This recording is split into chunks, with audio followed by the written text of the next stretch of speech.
لا تستطيع أن تكون مع فلسطين إلا إذا كنت مع الجمهورية الإسلامية في إيران. Take a look at this image. If you have a conscience, looking at this devastated cityscape in Gaza evokes a profound sense of grief, anger, disgust, and a demand for justice. It represents the shattered lives of countless innocent Palestinians caught in the crosshairs of a ruthless and genocidal Israeli war machine. Now take a look at this image. What do you feel now? Does this second image carry the same emotional weight for you? Because if you're heavily engaged in the discourse surrounding the Middle East, there is a very high statistical probability that your reaction to this second picture is entirely different once you learn that this is Iraq, and that the carnage and devastation wrought before you wasn't caused by Israel, but by Iran's proxies with air support from what we are told is its most hated adversary, the United States. اونها گفتند که ملت ایران محور شرارت است. در شرایطی این توهین نابخشودنی را به ساحت ملت ایران روا داشتند که بیشترین همکاری ها در افغانستان و در عراق با آنها روا داشته شد. Perhaps you feel it was a necessary evil to defeat the ambitions of Islamic State terrorism. Perhaps you simply scroll past it, or worse, excuse it because it doesn't fit neatly into a preferred geopolitical narrative that frames Iran as a champion of the Palestinian cause, and any who oppose it are straight-up Zionists and servants of US imperialism. But the rubble looks the same. The dust settles on the same shattered dreams, and the blood of the innocents buried beneath it is the exact same shade of red. The first image is Gaza. The second image is Mosul. Though it could just as easily be Ramadi, Aleppo and Madaya in Syria, or the Yemeni city of Taiz. Cities utterly ground into dust, not by Israel, and sometimes not even by the US, but by the Iranian regime and its vast network of Shi'i jihadists. طريق القدس يمر بالقلمون وبالزبداني وبحمص وبحلب وبدرعا وبالسويدة وبالحسكة. كنا نقول لبيك يا نصر الله أنا بندم. رحنا لقينا أولاد، لقينا عيال موجودة. طب نحن كيف بدنا نقاتلهم؟ وقعت المعركة مضطر انك تدافع عن حالك لفترة. تراجعت انا قلت ليش بدي قاتل انا شعب عربي هيدا؟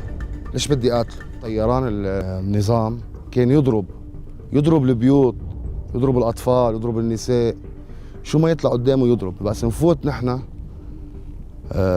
لنشوف شو بعد فيه بالمنطقة نلاقي اطفال قدامنا مقتولة. We have arrived at a deeply troubling, intellectually and morally bankrupt juncture in how we discuss the Middle East. We are trapped in a toxic binary that has been ongoing since the illegal invasion of Iraq in 2003. لا تستطيع أن تكون مع فلسطين إلا إذا كنت مع الجمهورية الإسلامية في إيران. In this deeply unhelpful, zero-sum game, if you are not sufficiently supportive of the Iranian regime as it faces a massive bombing campaign from the US and Israel, you are immediately smeared as a Zionist. Conversely, if you criticize the US and Israeli war machines too harshly, you are immediately branded an anti-Semite, an Ayatollah sympathizer, or a terrorist apologist. This tribal myopia demands that you pick a side between two sets of violent and often genocidal oppressors. It demands that you check your moral compass at the door and pledge allegiance to a geopolitical camp as if you're supporting one football team over another. But here's the uncomfortable truth that shatters this binary. It is entirely possible, and indeed morally imperative, to be both fiercely anti-Iranian regime and vehemently anti-US and Israeli warmongering simultaneously. You do not have to be a fanboy for any empire. To understand this, you have to understand why millions of Iraqis, Syrians, Lebanese, and Yemenis are watching the current bombing of Iran not with sorrow, but with profound ambivalence and in many cases, schadenfreude. إذا كان عندنا 100 مقاتل في سوريا حيصيروا 200، وإذا كان عندنا 1000 مقاتل في سوريا حيصيروا 2000، وإذا احتاجت المعركة أن أذهب أنا وكل حزب الله إلى سوريا سنذهب إلى سوريا. وصلنا على سوريا كله عرب بعرب، يعني اثنيناتنا عم نقول الله أكبر. قلت له ما عادش بدي، لأنه أنتم ما عدتوا مقاومة، أنتم صرتوا ميليشيا. When outsiders see these populations refusing to rally behind Tehran right now, they mistakenly assume it means these Arabs are pro-Israel or pro-American. But they aren't. They are simply anti their tormentor. Often, their tormentors are one or all of the above at any given time. For almost half a century, Iran has deviously co-opted the Palestinian cause, wearing anti-imperialism like a mask. But behind that mask lies a trail of sectarian slaughter, demographic engineering, and state collapse that rivals the worst crimes of the very imperialist Tehran claims to oppose. الحرب على سوريا، الحرب بالعراق، الحرب باليمن، هيدي الأساس. خربوا الوطن العربي كله. ما لقيت عنا أي قضية إنه نحن نقاتل بعد بسوريا. كمان بالقضية الفلسطينية ما لقيتها موجودة، كمان تجارة.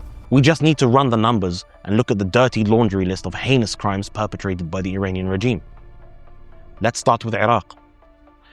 After the illegal US invasion in 2003 shattered the state, Iran didn't just step into the vacuum, it weaponized it. The Islamic Revolutionary Guard Corps funded, trained, and unleashed sectarian death squads like the Badr organization, Kataib Hezbollah, and Asaib Ahl al-Haq. The group was accused of operating death squads and committing war crimes against the Sunni population. Amnesty International says fighters wearing Iraqi police uniforms tortured and executed civilians in villages south of Mosul. During the sectarian civil war, these militias tortured and slaughtered thousands of Iraqi Sunnis, utilizing power drills and execution squads, killing people just because they carried the name Abu Bakr, Omar, and indeed Talha, in acts of wanton, deadly sectarianism. The Iraqi government has used what's so-called the war in terror or war against ISIL to legitimize establishing such a militia. U.S. weapons, U.S. supplies, U.S. money is falling into the hands of designated terrorist groups in Iraq. And they're falling into their hands because the weapons are going through Baghdad. And Baghdad is beholden to the Shia political parties, and they're making sure that U.S. weapons and money actually gets to these militias. They are not too dissimilar from the ISIS terrorists that they're fighting. They adopt and of the same strategies, similar discourse even. The way that they talk about other sects is that, essentially all other sects are heretics. The Sunni Arab community are somehow in cahoots with ISIS, and they use that as a justification, frankly, for the atrocities and the abuses that they commit. The common link between all of them is that their chain of command doesn't extend to Baghdad. It extends all the way back to Tehran in Iran. The Iraqi military being used in the Mosul offensive is predominantly a Shia force. We said we shouldn't become the air force for Iran's proxies in Iraq. We did that. We can't legitimize Iranian proxies on the ground and expect it not to alienate the very Sunnis we need to fight ISIS. We have a disenfranchised Sunni population in Iraq, distrustful of Baghdad, distrustful of Iran, and more distrustful of the United States and the West than we've ever had. Under the guise of fighting ISIS, these same Iran-backed militias leveled entire Sunni cities. Just look at the town of Jurf al-Sakhr, completely cleansed of its tens of thousands of Sunni Arab residents by Kataib Hezbollah in an orgy of sectarian bloodlust, transformed into a closed military zone, and its people never allowed to return to this day. بيوتنا هدمت ورانا، داعش احتلوا أول بداية، طهروها الميليشيات من داعش، هسه محتلتها الميليشيات. تعبنا والله، تعبنا صار 12 سنة تعبنا حيل. 2014 ولحد الآن ما حد مفكر بينا بالعودة. يعني عندنا معاملات، عندنا أطفال. الطفل تريد طلع جنسية يقول لك أنت ما عندك بطاقة سكن. تقول له ليش طلع بطاقة سكن؟ لك أنت نازح إلا ترجع منطقتك. رجعني يقول لك أنا مو بيدي. شغلة العودة مو يمي، ما أقدر أرجع كاني. بالخيمة وبالحر وبالتراب، يعني حال الضيم حالنا. لو يقولون تعالوا على الترابات الرد، يشهد الله. ناخذ خيمتنا ونبنيها قاعد. تدري هالتراب ايش تسوي بينه؟ لأن عيوننا عميان. To an Iraqi who lost their family to an Iranian-backed death squad, Tehran is not an anti-imperialist hero. Tehran is the empire holding the butcher's cleaver, and that cleaver was handed to it by Uncle Sam and cheered on by Israel. Let's look at Syria. When the Syrian people rose up against the Assad family dictatorship in 2011, it wasn't Israel or the US that rushed to crush them. It was Qasem Soleimani and the IRGC Quds force. They were actually sending soldiers, rank and file members of the Revolutionary Guards and commanders to fill in for defectors of the Syrian army. Iran deployed Hezbollah and shipped in tens of thousands of Shia militiamen from Afghanistan, Pakistan, and Iraq. They instituted siege warfare like something out of the Dark Ages. Just look at the town of Madaya, where Hezbollah and regime forces starved civilians to death, reducing people to eating grass and stray cats. ما عادش فينا يعني آخر شيء صرنا ناكل ورق الشجر وناكل الحشيش اللي بالأرض. نحن الآن في مخيم اليرموك، واحد من أكبر مخيمات اللاجئين الفلسطينيين في سوريا. بذكر في بمشفى فلسطين كان في هيك كادر تطوع، كل يوم كانوا يعملوا غسيل أمعاء لناس آكل لحم كلاب وبساسه. يصيبن حالات تسمم، يعني كان لواء أبو الفضل العباس ولواء زينبيون والفرقة الرابعة حرس جمهوري إنه حرقوا الفلسطينيين والسوريين طبعاً، بس مشان المحورجية، يعني إنه هذا المحور وهاي الميليشيات الإيرانية ما هي حرقت الفلسطيني وهو عايش. أقسم بالله كنا نبكي بقلب الحصار إحنا. اللي كان يدير العملية كلها أكيد حزب الله مش السوري، لأن سوريا ما عنده تكتيك ميداني أبدا أبدا أبدا أبدا.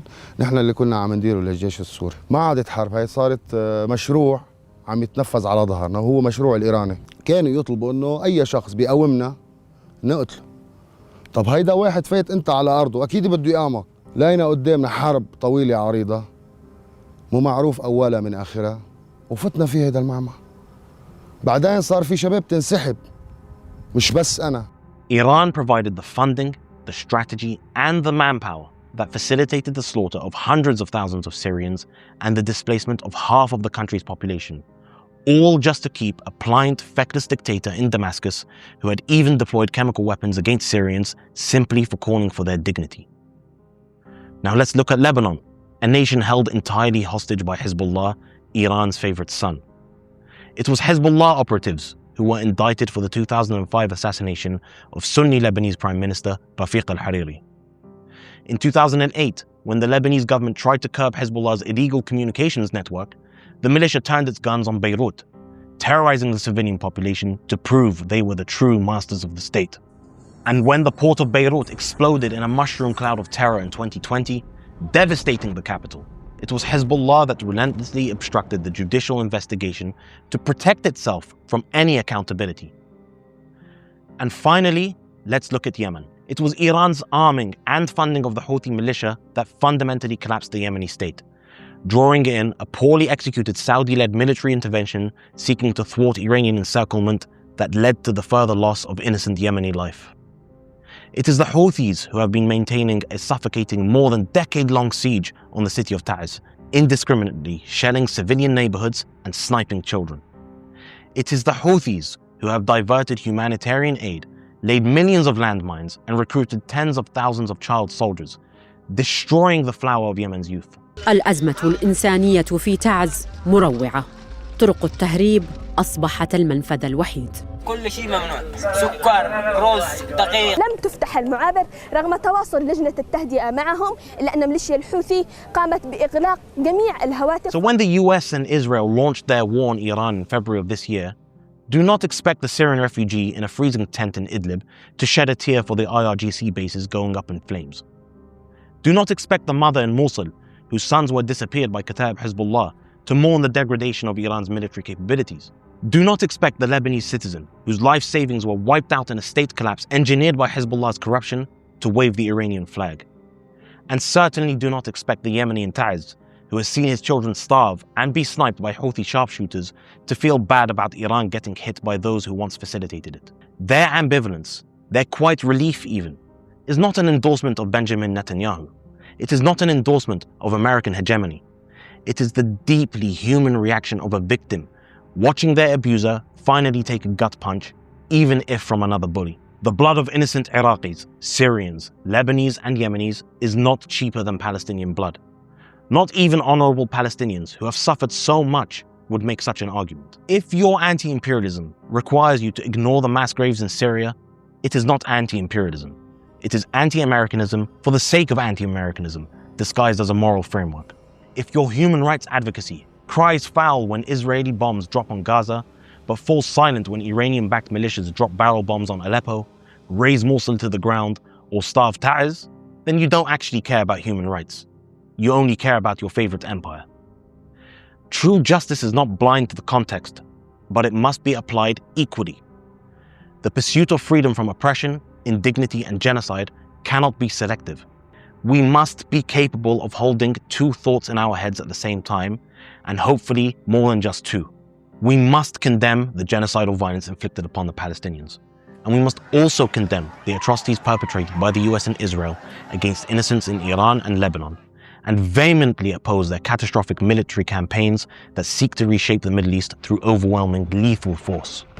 But simultaneously, we must recognize that the Islamic Republic of Iran is a brutal, expansionist, sectarian, and neo-Safavid power that has built an empire on the broken skulls of countless innocent men, women, and children across the Arab world and Islamic heartland.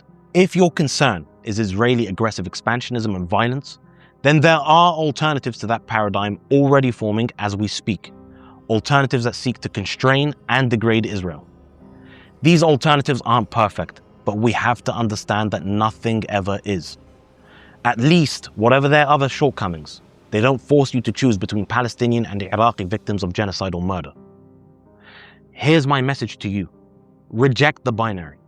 Refuse to be a cheerleader for any state that indiscriminately slaughters civilians to advance its own regional dominance. Because until we recognize the equal sanctity of every innocent life, whether they are buried under the rubble of Gaza, or the rubble of Mosul, or even Yarmouk, we will never find our way out of this endless cycle of blood and ash.